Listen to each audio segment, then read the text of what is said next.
military men in my family. So, as there are many generations in my family, and I've been able to trace some of them back pretty far in the US history, it is only logical that at least some of my family members would have served in different wars. There's a significant number of them, depending on how well it goes. I might make some more videos on the other veterans in my family tree. But this particular story starts back in 1751 with the birth of Andrew Turner. If you would like to watch the part of that video where I talk about his revolutionary career, you can click the little icon in the top right. But this time we're going to be talking about his War of 1812 career. So picking up with Andrew Turner at the end of his Revolutionary War career, he married his wife, Anne MacDonald.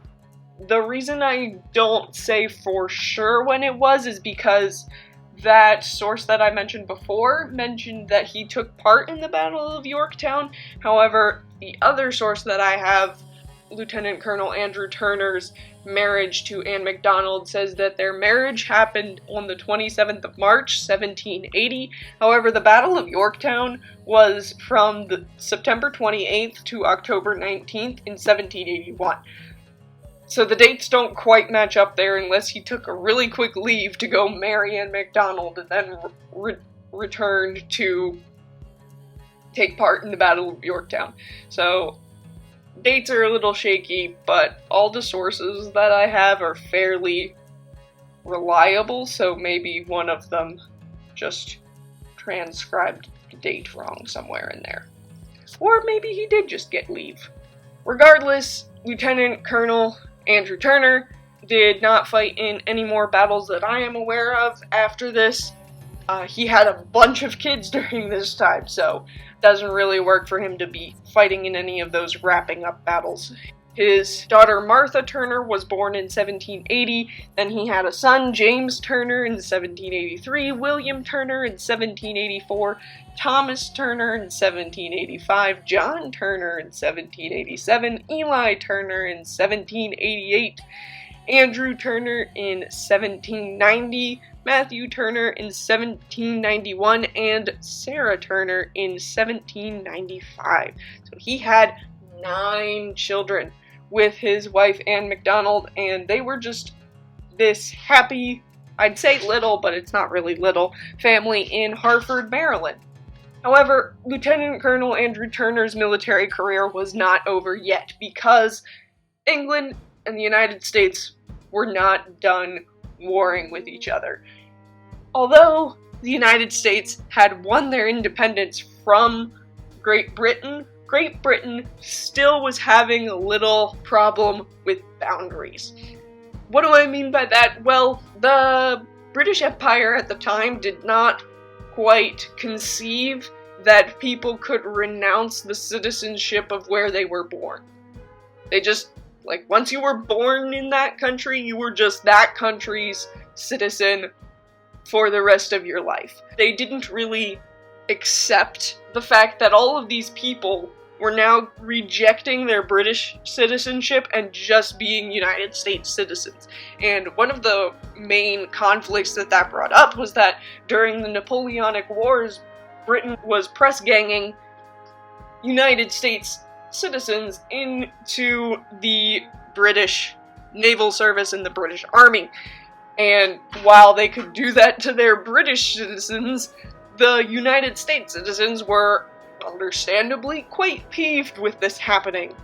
Also at this time, the United States was blaming Britain for allegedly paying off Native Americans to raid on United States settlements and scalp the Americans, which, as the Americans were living where the Native Americans had lived and were living, conflict was a bit inevitable, but at the same time, the Americans viewed it as more the British were deliberately incentivizing this conflict and paying for American citizens' scalps.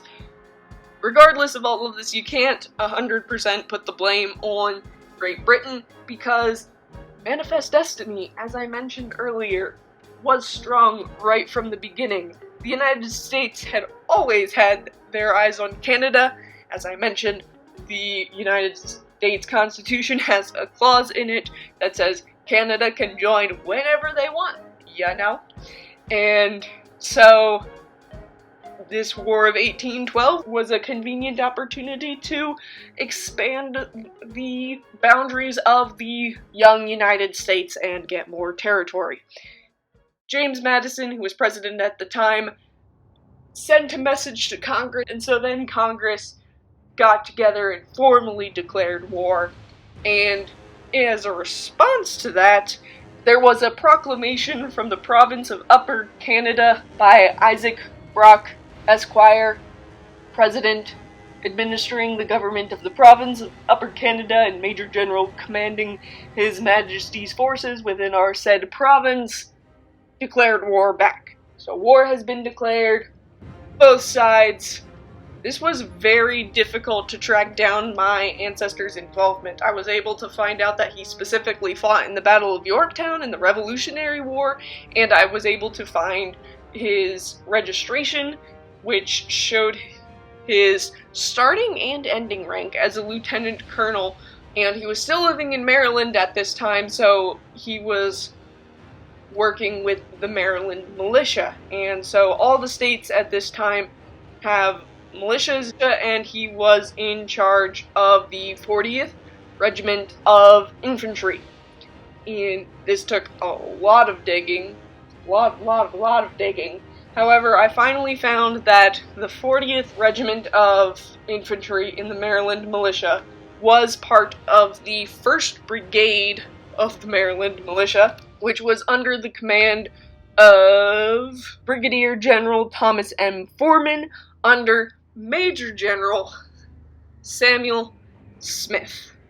And from that, I know I can trace where he fought, because while lieutenant colonels weren't high enough that the rank was important to historians to record all the exact movements, if you find those higher commanding officers, you can trace their commanding officers and kind of deduce from there your ancestors' movements. So if you want to look into your ancestors' military history, that's a tip for you right there. So Major General Samuel Smith was kind of a big deal in the War of 1812, specifically because the War of 1812 started off catastrophically for the United States. And part of the reason why it's so difficult to trace anything that's happening in the Revolutionary War is because of the War of 1812, when the British invaded and burned Washington. The White House was on fire. We lost a lot of important records in this time. You can also see here the absolute devastation of the White House. The White House was set on fire. It was absolutely devastating to the nation's morale, and it was looking pretty bad for the United States at this point in the war.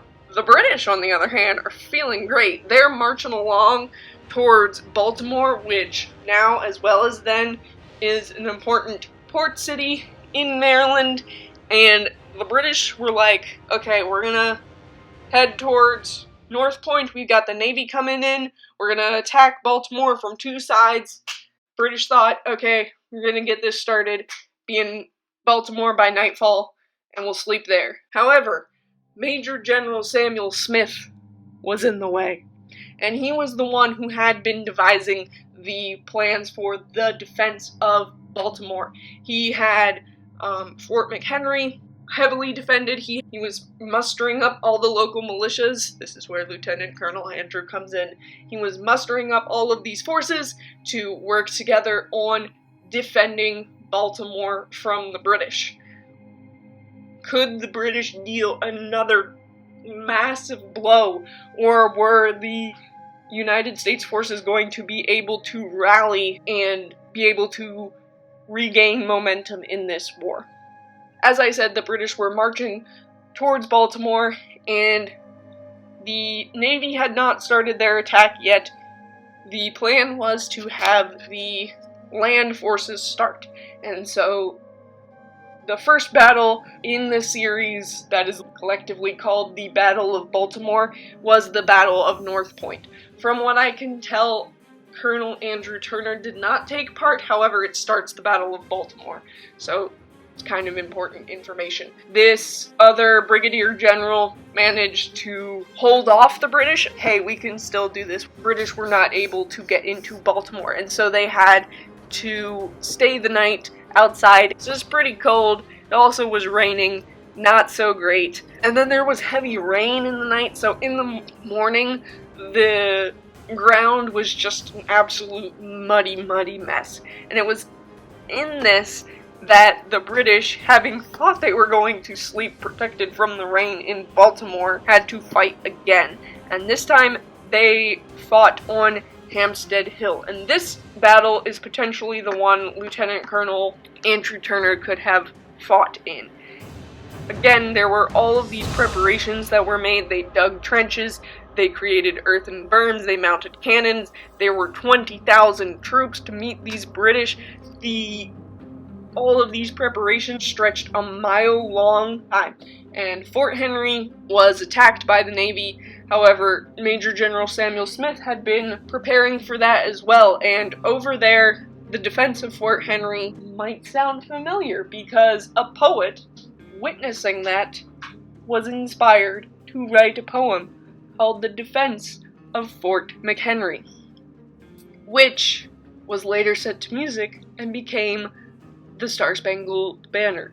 So that decisive victory of the United States flag still flying over Fort McHenry in the morning proved that, so since the Navy could not come and assist the land forces on Hampstead Hill, they had a much harder time of it than they were expecting, and eventually they just had to withdraw. They were not making any progress and were sustaining so many losses that they had to give up the Battle of Baltimore. It's considered the turning point in the War of 1812. It is interesting that he could have played a small role in the turning point of the war. The United States didn't get Canada, but the British Empire also stopped press-ganging people. Lieutenant Colonel Andrew Turner did not die during the War of 1812. He died presumably peacefully in December 7th, 1840, and all the records from that time, the almanac mentioned that he was an important patriot who had helped both fight to start the United States and to help establish the United States as an actual sovereign nation. The War of 1812 is overlooked, but it's, can you actually keep this? Can you hold on to the nation? And the answer was yes, surprisingly. And so that is all I have for this particular video. I hope you were a bit inspired to go looking in your family tree for those who might have served. And so let me know in the comments what you found in your family tree. Thanks for watching.